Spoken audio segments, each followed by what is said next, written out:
Do you know that woman whose confidence used to threaten you? The truth is that intense reaction has nothing to do with she. It has to do with that fierce part and inflexible of you who learned to hide for years.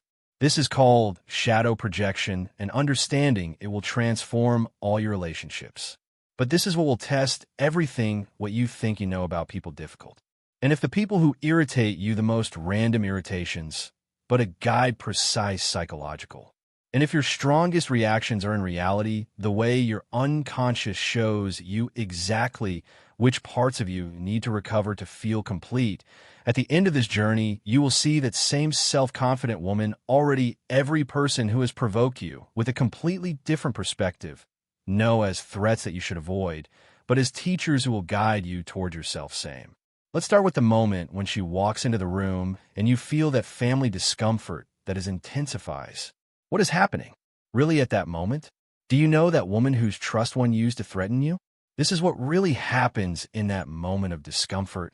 Your nervous system is recognizing something, not about her, but about you. It's detecting a part of your personality that you have buried so deep that you have forgotten that it exists. Carl Jung called to this projection of the shadow, and it is of the most powerful forces that shape your relationships. Think about it. Why not everyone reacts to it in the same way you? Why does his audacity makes your hair stand on end while others do you admire her? The answer is in what Jung discovered about the human psyche. This is the paradigm shift that changes everything. Your strongest reactions towards others, they never focus really into them. They focus on the parts of yourself that you have learned to deny, repress, or hide. Trust without complexes that woman is you affecting because somewhere in your inside you harbor that same authenticity fierce, but you learned it wasn't safe show it. Jung observed that unconsciously we project onto the other our rejected features, and then we react with intense emotion to what that we see. It's like your psyche is holding you up. Mirror that would show you exactly what that you have refused to recognize about yourself same. The more intense your reaction, the more significant the rejected trait. So here is the awkward question. What would happen if every person who provokes you was revealing a hidden part of your self-potential?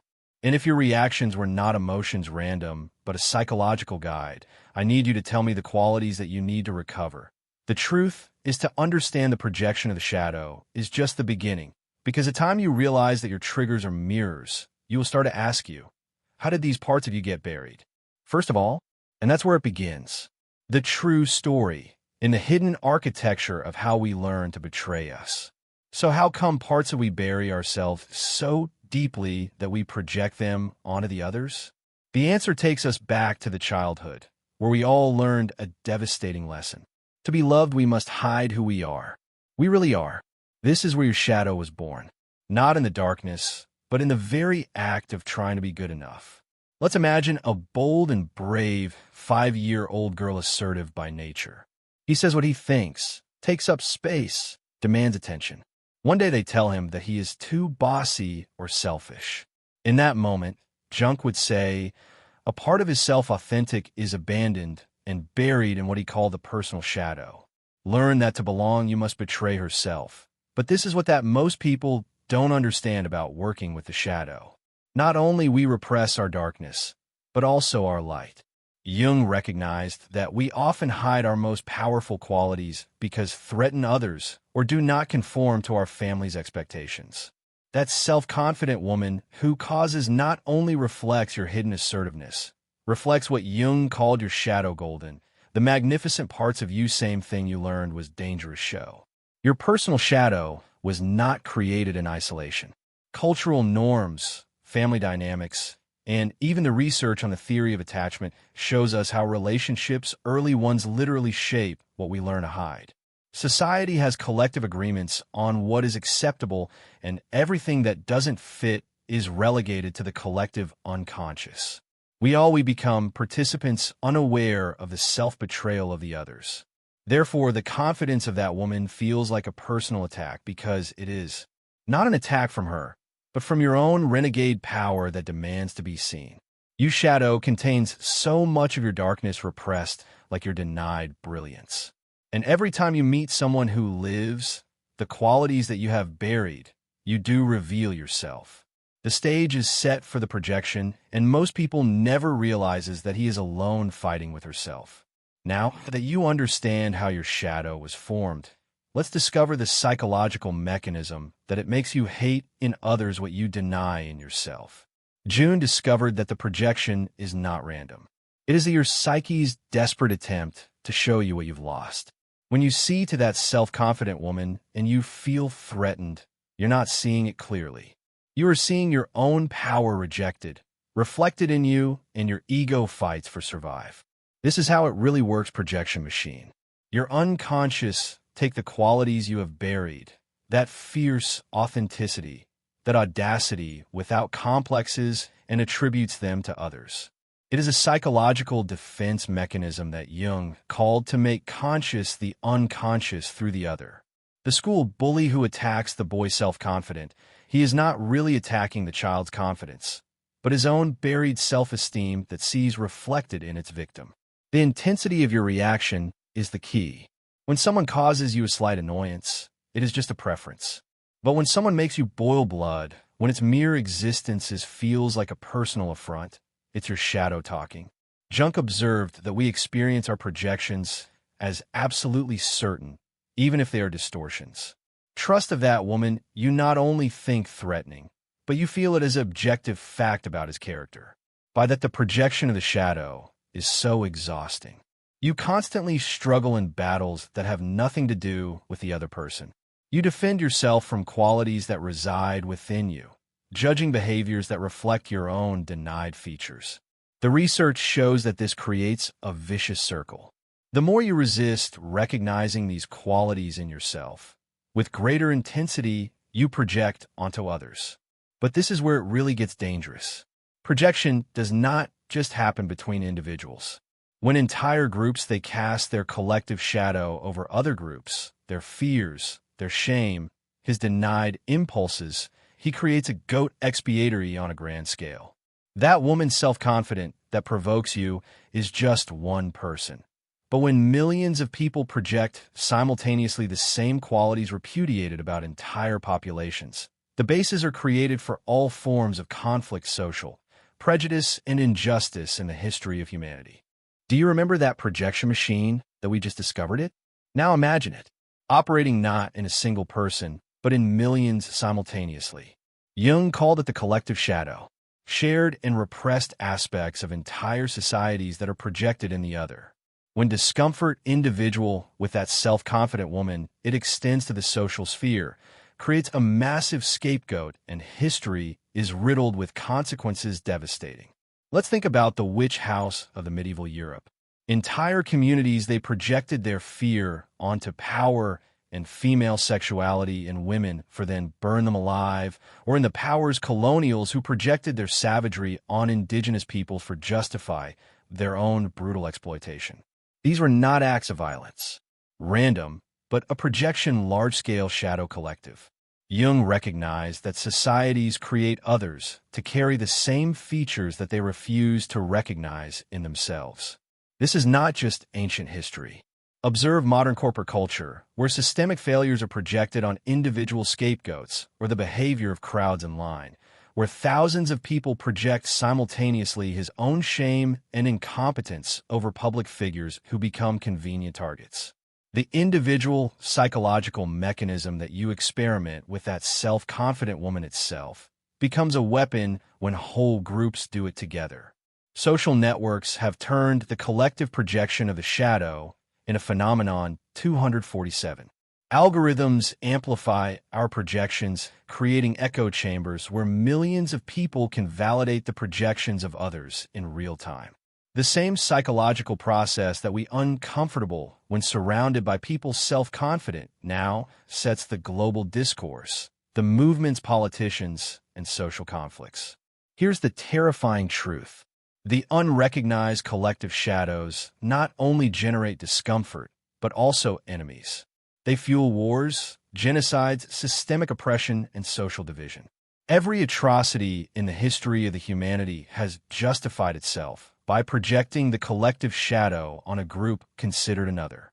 The personal work of integrating the shadow is not just about your own healing, but but to prevent the collective destruction.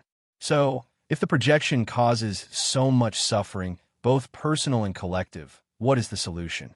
This is where ideas from Jung truly becomes revolutionary.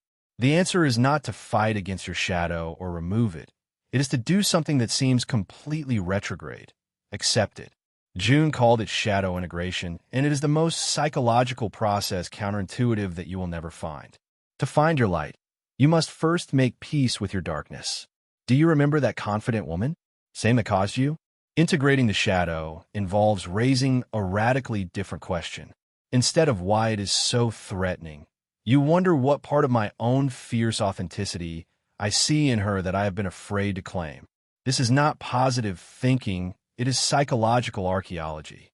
Literally, you are unearthing parts of yourself buried in the shadows. This is what happens when you get yours back projections. You recover your energy.